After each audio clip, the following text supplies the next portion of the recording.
আসসালামু আলাইকুম।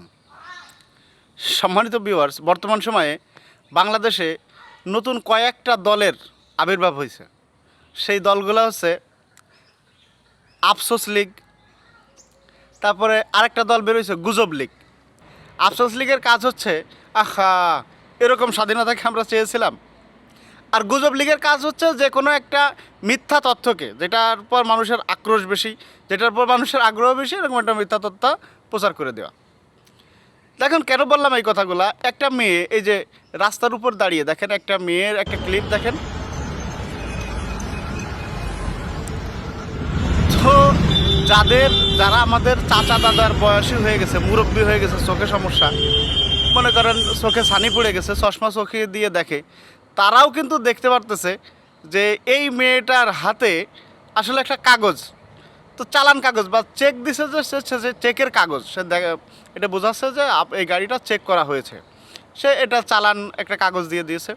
অথচ এই ক্লিপটাকে পুঁজি করে এই আফসোস লীগ আর গুজব লীগ এলারা ছাড়াচ্ছে যে এরকম স্বাধীনতাকে আমরা চাইছিলাম। তো ভাই তোদেরকে আমি বলতে চাই, যারা এই যে আফসোস লীগ আর গুজব লীগের লোকজন আছে, তোরা কেমন স্বাধীনতা চাইছিলি ভাই? তোরা তো স্বাধীনতাই চাস নাই। তোরা তো স্বাধীনতা চাস নাই, তোরা তো ঘরের ভিতরে ছিলি। এখন আইছিস তোরা সাধুগিরি দেখাচ্ছিস, সাধু সাজছিস। আমার কথা হচ্ছে কোটি কোটি টাকা এইভাবে কামাই নিচ্ছে যুবলীগ ছাত্রলীগের ছেলেপেলে, এবং এই কোটি কোটি টাকা আত্মসাৎ করে নিয়ে গেছে আওয়ামী লীগের লোকেরা। আওয়ামী লীগের এমপি মন্ত্রীরা কোটি কোটি টাকা হাতিয়ে, দেশের টাকা হাতিয়ে নিয়ে গেছে।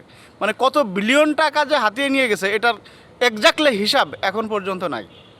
তাদের যেভাবে কথাবার্তা, মনে হচ্ছে এরাই ছিল দেশের পীর, দেশের বুজুর্গ, এরাই ছিল সৎ, এদেরকে সরাই দিয়ে দেশ জন্য আমরা একদম রসাতলে দিয়ে দিছি, এরকম একটা অবস্থা। তো ভাই এরকম গুজব ছড়ানোর দরকার কি? গুজব ছড়ায় তো লাভ নাই। এটা স্পষ্ট দেখা যাচ্ছে যে মেয়েটার হাতে একটা কাগজ, হয়তো দুইটা কাগজ হয়তো মেয়েটার হাতে ছিল, একটা ড্রাইভারের কাছে দিয়েছে, আর একটা হয়তো হাতে রাখছে মেয়েটা। তো এখানে তো টাকা দেখা যাচ্ছে, স্পষ্ট টাকা না, তারপরে আপনারা গুজব ছড়াচ্ছেন। এগুলা বাদ দেন, ভালো হয়ে যান। ছাত্রলীগ, যুবলীগ, আওয়ামী লীগের খানা বাংলাদেশে নাই।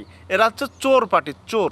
আওয়ামী লীগওয়ালারা হচ্ছে চোর, দেশের টাকা লুট করছে, চুরি করে নিয়ে গেছে। সবাই ভালো থাকবেন, আসসালামু আলাইকুম। আর আফসোস লীগ, যুবলীগে আপাতত কেউ যোগ দিয়েন না।